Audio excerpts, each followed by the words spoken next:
You're dancing out. Hello, hello, Natalie Lucier here from AccessAlly, and I'm here with Brian Keith, and we're going to be on this seamless scaling interview talking about how to create content and stress less. So first of all, Brian, welcome.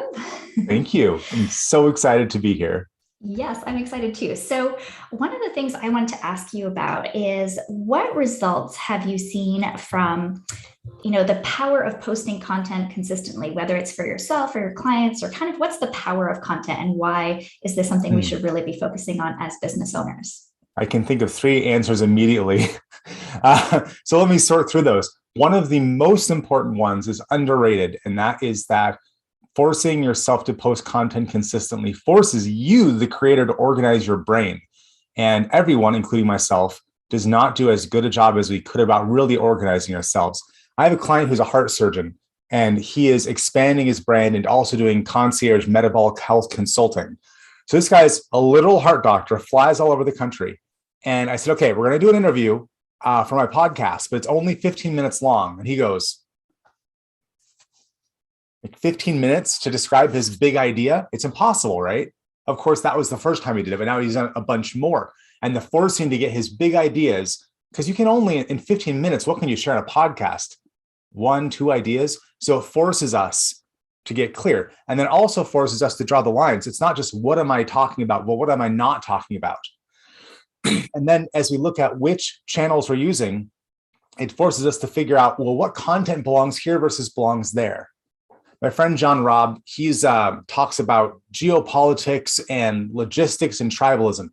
And so I had him on my podcast, which is a business-oriented podcast.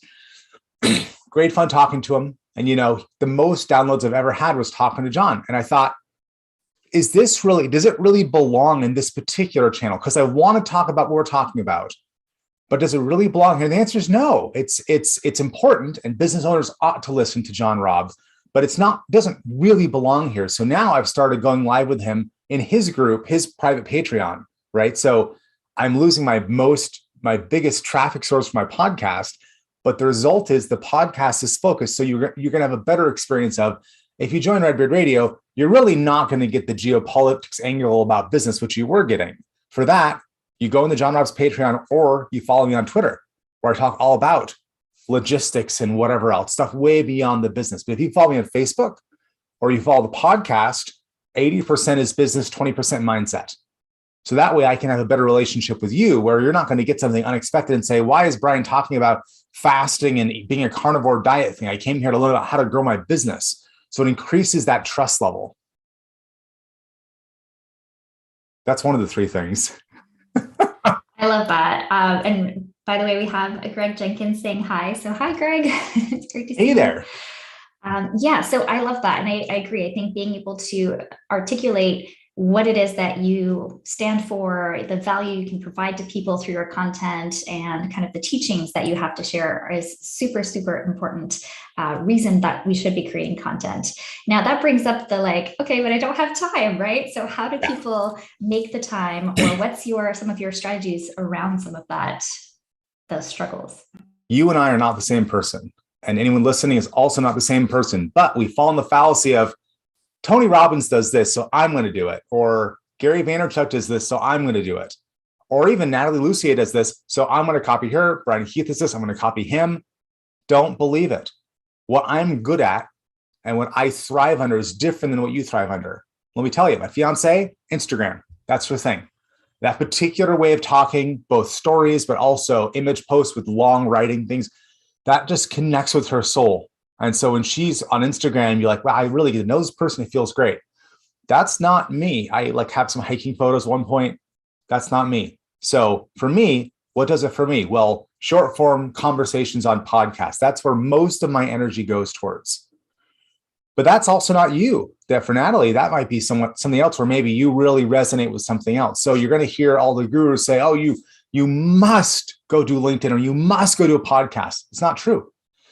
What you want to do is you want to find out what connects with your soul, and then build a system that syndicates wherever you're amazing to other places. Because it turns out I like having conversations with people. And you know what? I actually don't do video things from my own content that I put out, barely ever. Why is this? I find looking at people to be distracting. So as you know, Natalie, because I've had you on the podcast in an upcoming episode, that we say hi in the video and then we turn the video off, because my thinking, my clarity is best when it's voice only, no video, which might not be true for you. Maybe you're a person who your relationships get so much better and your conversation gets so much better when you're talking to someone in person. Look at the Seamless Scaling series. You're talking to a bunch of people in person. You're getting a lot more of the vibe because you're seeing how I talk. You're seeing the beard, how I move my hands. This is a different vibe than if you'd done this as a podcast thing, right? And so for you, it's like, oh yeah, talking to people on video. Oh, this is fantastic. And this is how you can really get people to invest more in the Natalie Lucier brand. So I think it's find what you're expert at, and don't listen to people who say you have to do it this way, because it's not true. So not trying to fit yourself into whatever mode you think is the trendiest or, the best thing that worked for someone else. I love that. It's going to take you years to get anywhere. So don't say, I'm going to go copy Natalie. And then 3 months later, you say, well, I copied Natalie, but it's not working. So Natalie's dumb. Well, no, you tried to be someone else, and then you didn't put in the time to get good, and you didn't build the systems that Natalie has. What were you expecting? I love what you said, that it takes time. So what are some of the things that people can do as things are growing, as things are ramping up? This is all about scaling, but I totally agree. I think, in my opinion, it kind of takes 3 years for anything to really hit its stride and really just start taking off really well. Yeah. So can you talk a little bit more about that in between stage before things really take off content wise, and how to kind of stick with it? So you probably ought to have a different conversion objective for each stage of any content process.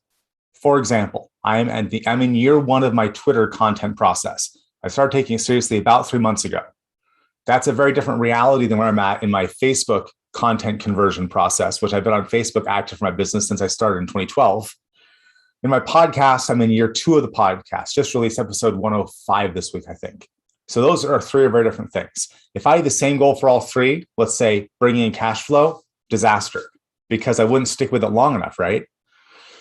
So with Facebook, where am I at? What's the point? The point is add value into small groups and build strong relationships. The goal is not build my audience directly.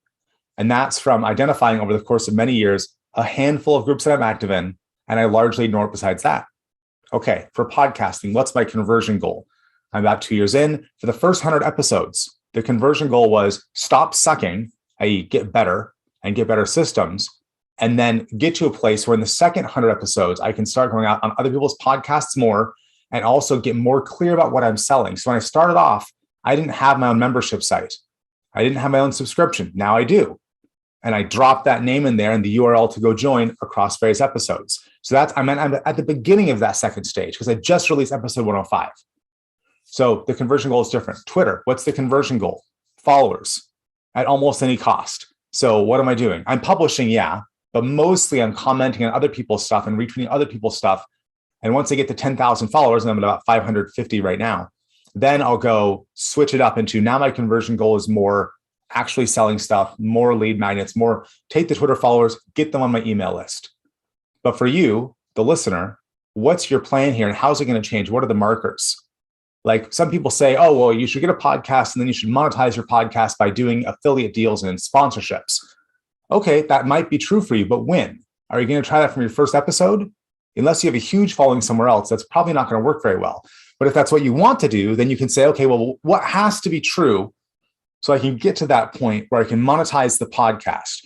Or what has to be true? Like, I'm not going to show you over here, but I have a wall and I have all the names of my current members on the wall. And someone just joined. So I actually have a name here, which I need to go put up on the wall. There's the name's on the other side there. So I have a goal there. When I get to 100 members, now my goal changes. For the first 100 members, the goal is make sure the product is excellent, that actually it's excellent and sustainable and all these other things. And the content syndication is right. But the goal is not necessarily big build partnerships. It's not affiliate sales. It's not automating myself out of the delivery process. The goal is make it excellent. That once I get past 100, which apparently I like the number 100, once I get to 100 members, now it's okay, hire more Red Beer concierges. I have 2 so far. to go help give that small town feel to all the members while going and getting more of the content machine going. So the goal changes over time. I love that perspective, because I feel like a lot of times, we just like keep throwing stuff at the wall, and hopefully, eventually we will figure out what to do next. But if you start off with a goal and exactly when you're going to reach that milestone to switch things over, that just makes so much sense. I love that. We want things to be the easy way. We don't want to do the work, right? Mm-hmm. Everything should take 5 minutes. Yes, instant results. It was never true. Right. And yet we're like, oh, this should take me 5 minutes. I'm smart. I've gone to where I am, 10 minutes max. Mm-hmm. Yes, having realistic expectations helps a lot, for sure. But I love what you shared about the different approaches that you have on the different platforms and the different types of content that you're creating. So if somebody already has, how would you recommend that they add things to the mix? Because it sounds like you didn't start all three at the same time, right? So how would people decide where to start, or if they already have one thing going well, when to add another one to the mix of their type of content that they're creating? My thought would be, so there's some kinds of content, or let's get specific about channels, whether it's a live webinars or it's going stories on Instagram, whatever the channel is your goal to keep on doing that thing and have you do it, or is your goal to hand it off to someone else on your team in some fashion? Or do you want to keep on doing it, having it be your main thing? For example, I might say, okay, my Twitter ends up being, this is what I love doing. Well, okay, so is my goal to continue spending as many hours a week as I'm spending on Twitter? Or is the goal to go have that remain my focus, but I'm going to go automate it more, which looks like writing 100 tweets at a time and using all kinds of tools to extract content, like I have my weekly call for my membership. If I want to say Twitter is going to continue to be what I'm focused on, maybe I want to go extract content from the weekly live call and go put it on Twitter and have that be part of the Twitter content that gets automatically posted. And there's all kinds of tools around that we could talk about. And then maybe I want to shift my focus. Okay, I'm not going to go dominate Instagram, and I'm not going to pay strict attention to Twitter. I'll let my team handle responding. Those are really different vibes. And we have to, again, keep in mind that conversion goal. Right now, my main conversion I've gotten out of Twitter is stronger partnerships with people, right? And for me, more partnerships with people I was not already connected to, more followers and more attention from people I did not already know. So right now, mostly I've used Twitter to connect either myself with other people to do interviews for my podcast, or connect to other people and go add value to my network in that way. But it's mostly not cash in the door yet. If I wanted to do a new network and get cash in the door, I might go focus on LinkedIn, because that's where people are looking to buy stuff. But again, that's a different area. And at least for me, I'm a Keep certified partner. There's almost no Keep certified partners on Twitter. It's amazing. It's like, as a group, we decided, nah, we're not going to touch it. So Facebook is a crowded marketplace. Instagram is a crowded marketplace. LinkedIn is a very crowded marketplace. And Twitter, I am the only Keep certified partner active on Twitter who's not just syndicating content from elsewhere. And you can tell, right? Because if someone writes a Facebook post and they syndicate that with Meet Edgar or whatever else to Twitter, you can feel it. And the image sizes aren't quite right, you can feel it. So I choose to be in a place where I almost no competition, and where I can get people from outside my current network and really easily connect with them. I forgot what the question was, but that's my approach. No, that's super insightful to look at. How can you be in that blue ocean, right? And be kind of in that space where other people who are like you and maybe competing with you are not in those areas. So for those who are watching live, I'd love to know what platform or what channel is currently working for you, and which one you kind of want to add next. And maybe we can talk about those a little bit more if there's like some trends there too. And what are you trying to get out of that channel?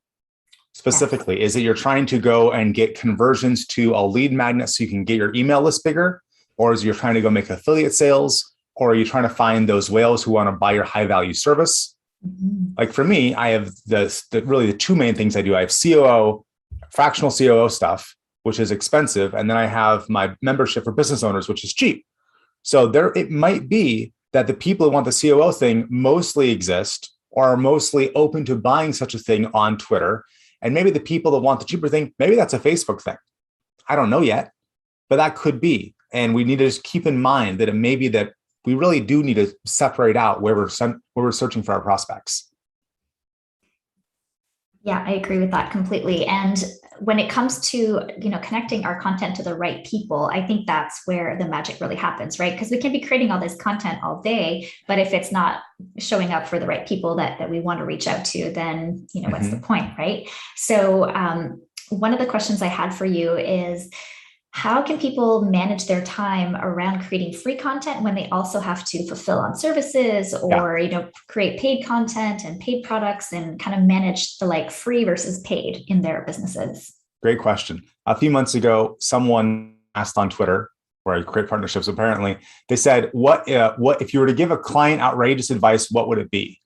And I thought, what an interesting question. And I said, write a 10 email onboarding series in a single day, publish the whole thing, don't touch it for a month. Just trying to add some value to the guy's comment, right? And then I thought, if I'm going to say that in public, why don't I just do that? And so I did. It was 11 emails, 6,500 words. I did touch it afterwards. I think I got it mostly written in one day. So maybe it took me 2 days, I don't know. But then I went ahead and did that all in one chunk. So having chunks where you say, okay, this particular day, there's no other priorities. And maybe even I don't get to touch anything else. Like for me, I do podcast interviews every other Monday. And then every other Monday, I have a writing day where I mostly avoid having meetings. And then I say, okay, what's the date for? It's for writing emails, sales letters, Twitter, whatever else I'm trying to create content around. And I say, that's the focus. And on podcast days, I might have other meetings, but mostly that day is a day to have less time on the phone, and then short periods of really intense, being really present with somebody. And also, no, I said before, I don't get on video on my podcast. I say hi, right? So unlike a Tuesday, where Tuesday is a big call day, we're recording this on a Wednesday. Yesterday, I worked with all 4 of my COO clients yesterday. I was live with my membership group yesterday. Huge call day. So today's Wednesday. What's today? Today's a rest day. Now, as it happens for a few reasons, I'm doing some live content today, but usually Wednesday is a no call day. And so some weeks it looks like Monday is one or no meetings if it's a writing day. It's just write. Tuesday, be on the phone all day. Wednesday, recover. Thursday, be on the phone all day. Friday, recover. Now, not everyone has the ability to go have their days where the whole day is aimed at that. So the question for you is, what time a week is best for you? And it might look like Tuesday mornings is when I want to be recording for my podcast. Thursday mornings is when I'm available to record for other people's podcasts. Something like that. And it's really a question for you to figure out, where's your energy level? One big thing is, a lot of us, and myself included, fall prey to, I'm going to go write an email. And so I go write the email. I'm starting to go rewrite and write it and rewrite it back and forth, editing as I'm writing. And when I do that, it might take an hour to go write something. But the way I wrote those 11 emails in a single day, 6,500, whatever, 100 words, I didn't edit, right? Or maybe I corrected typos as I wrote. But no, I had a notepad file open, write, save that sucker, open up the new notepad file, name the email, and don't worry about the subject line exactly, and then go take a break, do some pull-ups, whatever else, get back here, I'm only writing, and then focus on only that. So giving yourself a confined box to work in. And then part of that is having a plan for, where is that content going to go elsewhere? That if you're writing something, let's say these onboarding emails, which I tell some great stories. I talk about mountain climbing. I talk about just all kinds of fun stuff. There's all kinds of, the people who read them, they go like, that was an incredible story. I love it. But so right now it's only living in email. Well, where else could that same content live? I could be extracting 5 or 10 tweets from each one. I could be making a webinar based on the content in one of these emails. I could be creating a video. I could be making a different version of that for once someone joins in to my membership, right? And I could be using a tool like AccessAlly to carefully deliver who gets that. So maybe I take an email that I like, and if I knew that I could then hand that to my team and to a team of VAs to go and manipulate, maybe I could know that, okay, I'm going to go do a live call diving into the topic of this email, and that's going to get advertised only to my membership group, and it's going to live inside AccessAlly. But then there's going to be a free version of that, which I'm going to take 5 audio snippets using Wave or Repurpose or whatever, and those are going to go on Twitter for everybody. If you have all that built in advance, and you suddenly know, if you write one email and you spend half an hour on it, and then you spend half an hour delivering a live content in that 1 hour of your life, that's going to get repurposed 10 times, 20 times. Now you're going to be way more motivated. And it's not just writing an email. It's an Instagram story. It's your LinkedIn post. It's your podcast. whatever. And a lot of us, we say, okay, I'm going to go be on Twitter, type. Okay, that's done. Facebook, blah, done. Okay, Instagram story. And we act like we have an unlimited supply of energy and time. It's not true for anyone. It's not true for Gary Vaynerchuk. It's not true for Tony Robbins. It's not true for you. That we need to figure out, of the creative energy I have, how can I put the right amount into content that goes out the door and keep the right amount for my future projects?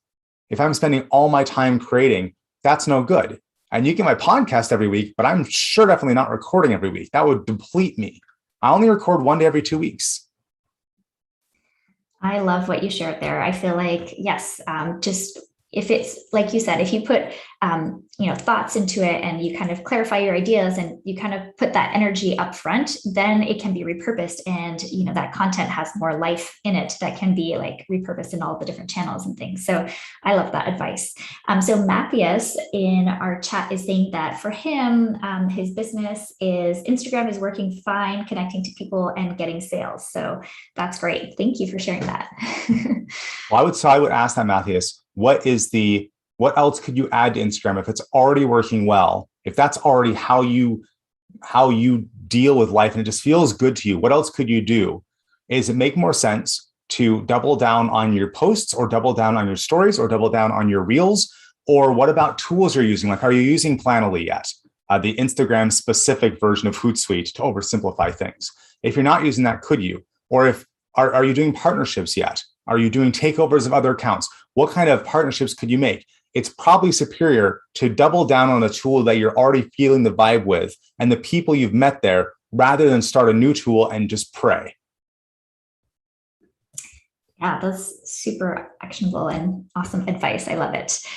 So my next question is, you touched on repurposing and having other people like a VA handle, once you put it out there, how do you design those processes? I know this is probably what you're teaching in your Stress Less system. Which you helped name. Yes. So what does that look like? How can people start to create these processes and hire some of these people to help them do this if they don't already have someone on their team to help with that? Great question. I would say start with the end in mind, not an original phrase, by the way. So what's your end goal here? Like with the podcast, my end goal is to only do a few things. I want to mostly be choosing the guests. I want to be doing the interviews, and then I want to be doing nothing else. So because I've started with that, I can know, okay, so what is everything else involved in having a podcast? And then what needs to be true for that to happen? So I'm really only doing those things. And I've gotten there where I initially hired a friend of mine to work for me and do the podcast. She did such a good job. I ended up helping her start her own company, Riverwood Media, where if you like Redbeard Radio, it's because Rihanna and her team make it awesome. I rarely choose the titles of the podcasts. She chooses them. If she's not sure, and this is just part of my procedure, right? If she's not sure what the title ought to be, she generates 3 titles and gives them to me in Asana, which I then choose one and assign it back to her. I never choose the quote art. I never choose the audio snippets. I never talk to the guests, at least about the podcast. We have procedures in Asana for everything. And if any of your listeners want access to my procedures, just find me on Facebook, Redbeard Brian, and I'll give you all my procedures for podcasting. So you can copy what someone else is already doing, like me and us doing this. You can also just talking about podcasting, find someone who's already a master. John Lee Dumas has his Podcaster's Paradise. I'm a paying member of there. He has all of his procedures and how his team does everything. For almost any kind of content or any platform you're working on, someone's already doing it really, really good, and they're already winning. And for a small fee, like Podcaster's Paradise is, I think it's $100 a month or $1,000 a year, you can go find out how exactly is JLD doing this? How is he working only 10 hours a month? And then just do what they do. For anything specific, I'm happy to give thoughts on any particular thing. For the folks in the chat right now, or in the AccessAlly Facebook community, you can go ahead and ask any question and tag me and say, so I want to be doing this. What would be a reasonable procedure? But the main thing to keep in mind is, what is it that actually only you can do? Like in my case with the podcast, which is, again, my main thing, the title of the episode, that matters a little bit. Who I interview matters a huge amount. And I've had so far only one interview that I didn't publish because after the interview, I thought, that wasn't really good enough. It wasn't quality. And that particular person was someone's recommended by a publicist. And I thought, I'll branch out. And then it turned out they weren't actually excellent in the particular format, which I do a short form, 15 to 25 minutes. So some people who might be amazing 2 hour, 3 hour long guests, doesn't fit. So I got to choose the guests, and then I have to do the interviews. But I don't actually need to choose the audio snippets. Would they be better if I was involved? Yes. How much better? 20% better? Is that worth my time? No. But there's also some other things that are really, really not worth my time. And if we can figure that out for anyone about what is it that of this process, I'll give this example. For any particular process, like putting out a podcast, there's three kinds of things. There's things that give you energy, things that are neutral energy, and things that take your energy. Again, this is not original. If you can list off, let's say, the 10 top tasks related to a podcast, and you can list them off about what are the 2 or 3 that give you energy, what are the 2 or 3 that take your energy away, and then everything else is in the middle by definition. You should start automating the bottom of that list, take a Loom video, hand it off to a VA, get that out of your life. And that way you'll stop being too slow. Like for me, choosing the quotes, yeah, it'd be interesting, but that takes some time. Or audio editing. Rihanna's team sometimes takes 2 or 3 hours to edit a single 20-minute podcast. Their quality levels are off the charts. It's insane to me how much time they spend. But do you know how much better I sound on that podcast?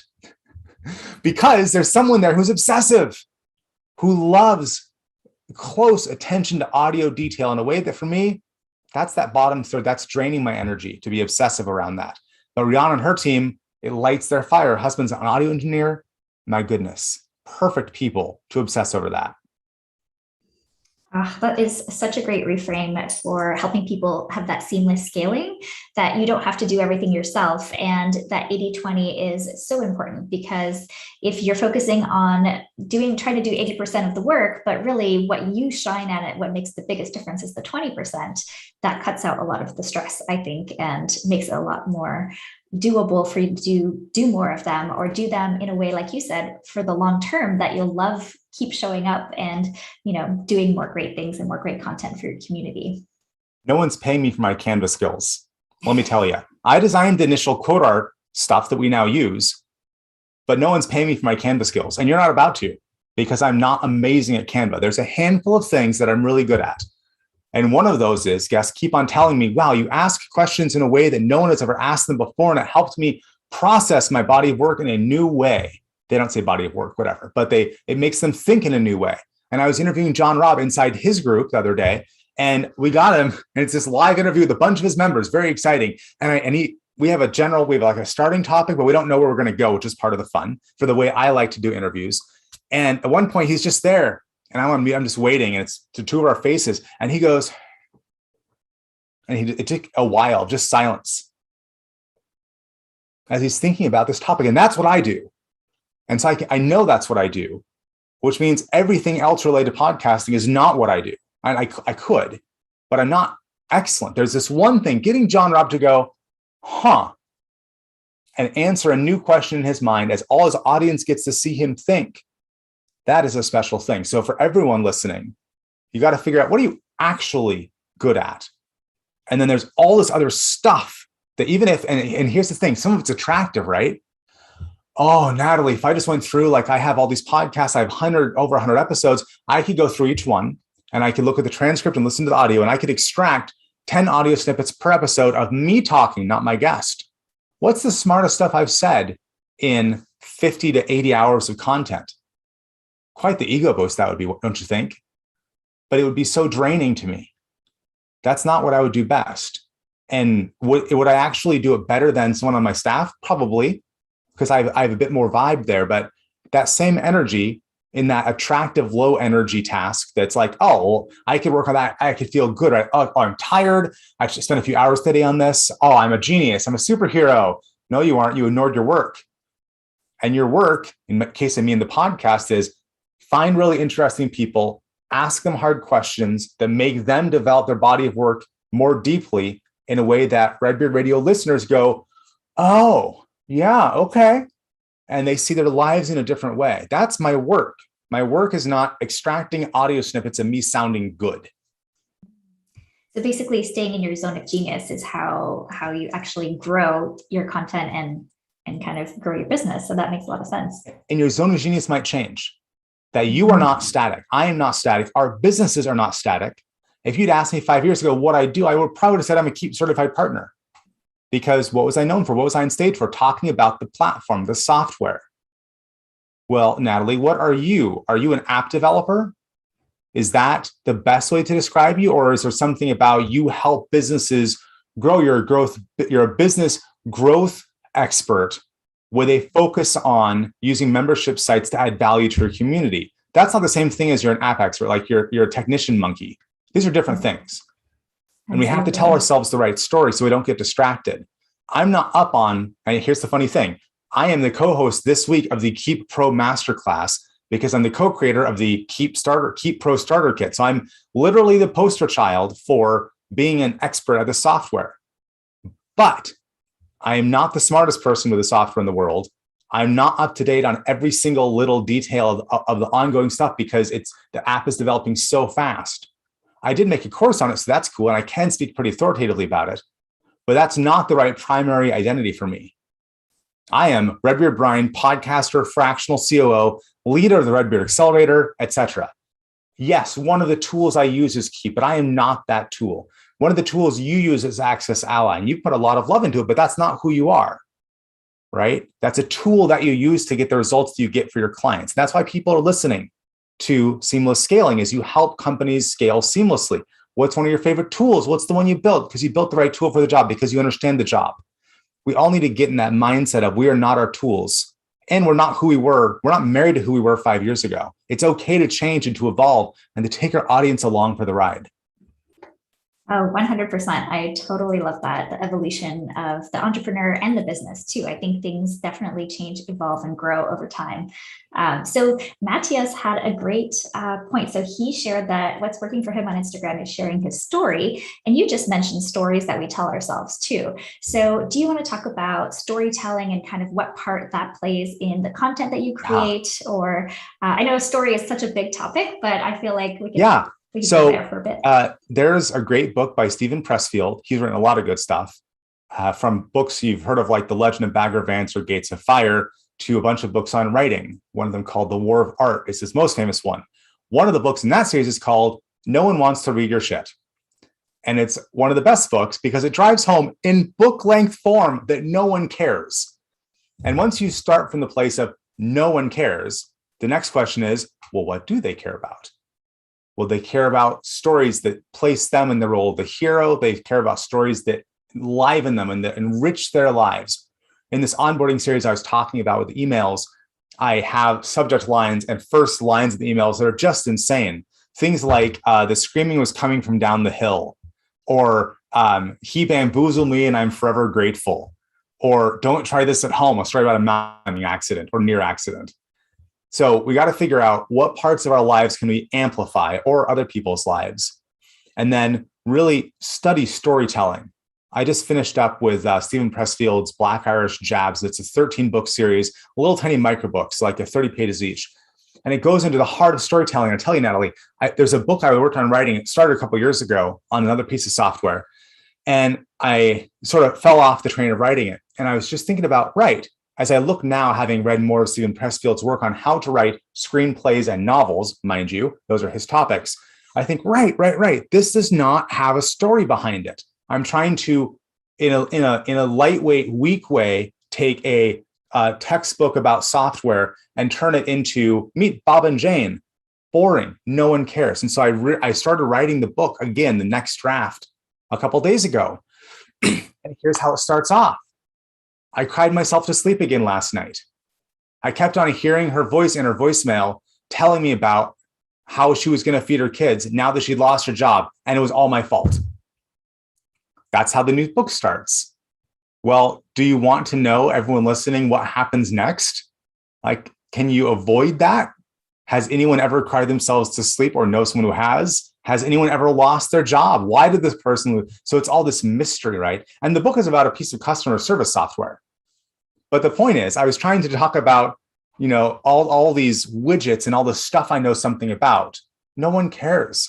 But the story of our unnamed hero, which could be you, joins a firm, and she's the first customer service rep where that's her job, instead of other people in the team giving all sort of managing it a little bit. She comes on board, she makes everything better. But when she shows up, it is a disaster. and people's lives are actually being ruined by working with a company that just hired her. And she can't even sleep because it's like that kind of emotional thing. So we have to get away from the, my name is Brian, I'm this particular age, I weigh this much, I'm this tall, and I'm going to tell you today about how to create a campaign and keep that will go, and like, just let it go. We want a story. We want to know what matters, and we want to be elevated because we all want to come into the best version of ourselves. Part of the brand for Redbeard Brian, which is the brand of who I am, right? Which is different than Brian Keith. They're very similar, but they're different. Both mountain climbers, but Redbeard Brian tells the more exciting stories, the more heroic stories perhaps, but also the more accident stories. Redbeard Brian, part of the brand image is Redbeard Brian is 10 to 20% more adventurous than you. Otherwise stated, Redbeard Brian is as adventurous as you wish you could be if only you got over your own obstacles. Now, in my case, adventure is a part of the brand because I do things like shoot guns, climb mountains, go sailing, build houses. I'm a beekeeper. I do this more adventure-y kind of stuff. But for you, there could be some other version of this where it's Natalie is 10% more blank than you are. Like Natalie is 10% more systematized than you are. When you look inside AccessAlly at all the different functions that are there and you think, holy shamoly, this came out of someone's head. Someone had the vision and they put all these things together and I can just go buy it and I can just follow these tutorials. Okay, Natalie, now 10% is a small number. Natalie's like 50% more systematized than I am, or Natalie is as systematized as I want to be if only I got over my own obstacles. So Matthias, I'm curious, for your audience, what does your audience want? What kind of heroes do they want? What is the Matthias is 10% more X than they are? So when they hear your stories, I don't care if you're talking about house building. Maybe you're telling a story about nutrition and sleep. And the story is, well, yeah, here's how I protect my sleep, even as I'm both a house builder running 5 crews of 10 people each and whatever else. Like Natalie, I'm just knowing about AccessAlly, I instantly want to know what's your evening sleep routine. Because someone who has a mind that can create all those things all in one spot and they all play together well, I know that that's difficult from being around the game for a while. So someone who can do that probably over here knows something about sleep routines. It would be unusual for you to both create something that systematized, but not have a sleep system. Yeah, super insightful. I love the kind of going into leaning in essentially to what is kind of setting you apart already. And yeah, I could talk about my sleep schedule if you want. I'm actually really curious. Pause for the webinar for just a moment. In 30 seconds, what do you do that's unusual that most people don't do in terms of getting great sleep? Or when you do get your best sleep, what are you doing? That's a great question. I think for me, it's really just going to bed earlier than I usually do, because I feel like as soon as my head hits the pillow, I can fall asleep and I don't have a problem falling asleep. Just Magical. because, yeah, I do so much on the farm. Like we have a big garden, we have sheep that we milk and the whole thing. So okay, we have a lot going on. Here's the system, folks. The system is you can't expect your brain to be or your mind to be quiet if your body is not tired from real work. That is Natalie Lucier's system. Now, buy my course for $99 on how to implement that in your own life. Ta-da! I love it. It's a good system, though. And it's interesting because even in that story, we started off with the story of, I'm just special and better than you. Because when you start off and said, it's not a problem for me, I thought, really? Really? And then your next part of your sentence was, because I do unusual thing one, I work on the farm a lot, which is unusual, but I work with plants and I work with animals. Well, okay, yeah, so you're working a lot. And of course, because you're on a farm, anyone who knows about farming means you're probably up early because the animals demand your attention. And you can't just put that off until it's convenient to go feed them. You got to feed them now. So you go from, I'm superior to you all, but here's why, because I do more work than you, in a systematized fashion, and it's not copyable. How many other people who run a membership site software company also operate a farm? I know of approximately 0 people.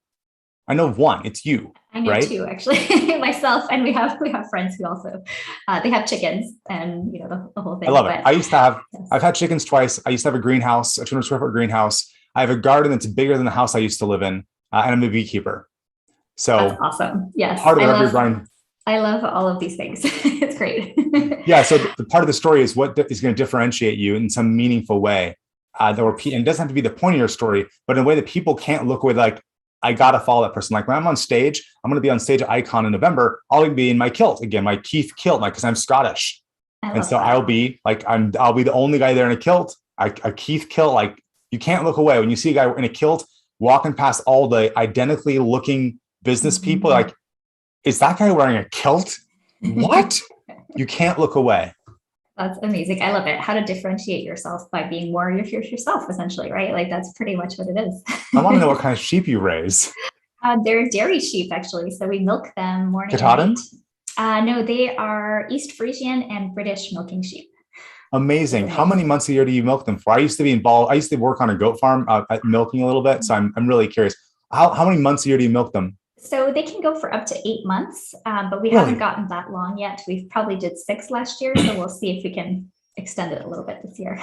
Back when I was involved with a goat and sheep dairy, they were only getting, I think, 2 to 3 months out of their sheep, which is part of why sheep's milk is so expensive. Yeah.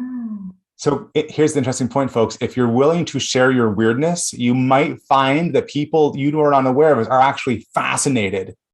Like we could actually have a good conversation about sheep breeding versus sheep milking.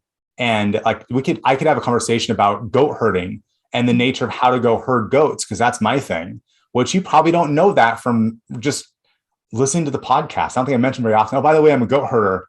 By being yourself and being more out there in your content and sharing that, like I'm not normal. Like Natalie here is actually working on a farm. That's why she sleeps well. You are in an office or you're at a standing desk. Oh, good for you, which I'm at a standing desk. Good for me, right? I'm going to take my dog for a walk. That's nice. Natalie's actually how many hours a day, hard manual labor, which is why she's sleeping well. So I love this, like, let's go more personal. But I also, because we're kind of getting to the end of our session, so I want people to know if they want to find out more about you and your stressless system for content creation, tell them where to go, how to find out more and how to follow. Great. You. My podcast is at redbeard.am, or you can just tell your phone, play Redbeard Radio. I don't know when because I'm not involved in this, but soon Natalie's episode will drop. And that's going to be a lot of fun. My company's at redbeardconsulting.com. And if you want business kind of topics, you should find me on Facebook, Redbeard Brian. And if you want all kinds of other stuff like culture, technology, the future, homesteading, you want to find me on Twitter at Redbeard Brian. I love that. And Matt PS is also saying that they recently bought a house to farm with his kid. So I feel like wonderful. There's a lot of synergy here with everybody. Thaddeus, I want you to contact me on one of those channels. I'd love to hear more about your farm and what you're building, because that is just the coolest thing. That's the next evolution here is the people with the means to do so. We're back to the landing, but this time we're doing with the internet and virtual careers so that we can, like I might do for a workout today, I might go pull dandelions in the sunshine. Like that was not an option for our parents, but it is for us. Absolutely. I totally agree. So one more thing I want to ask you, which is kind of, what do you like about AccessAlly? Why did you choose to use it for your content that you're creating now? Any reason that people should take a look at it? Yeah. So my primary reason for getting more familiar with AccessAlly is I've used it for clients over the years, but just diving into it with clients who already had it installed didn't give me a really deep understanding. And if you want a deep understanding of anything, then you need to go do it yourself. So I thought the only way to really get myself deeply familiar with one of the main pieces of one of the main kinds of software my clients might use, which is AccessAlly, is to go and do it myself. And one of the standout things AccessAlly does is you have affiliate management built in. So that playing well with all the other parts and then not needing as many parts, like not also needing LearnDash or all these other tools here. I need to understand that so I can continue to present myself, because Redbeard Brian, part of that brand image is he knows the tools better than you do. He's authoritative. And so I'm really authoritative on some tools, but I've only used AccessAlly for some clients, not for myself. So I have to use it myself and get deeply familiar with all of it because it's a piece of software that is essential for understanding what are your options. If someone says, well, what are your options for building a membership site?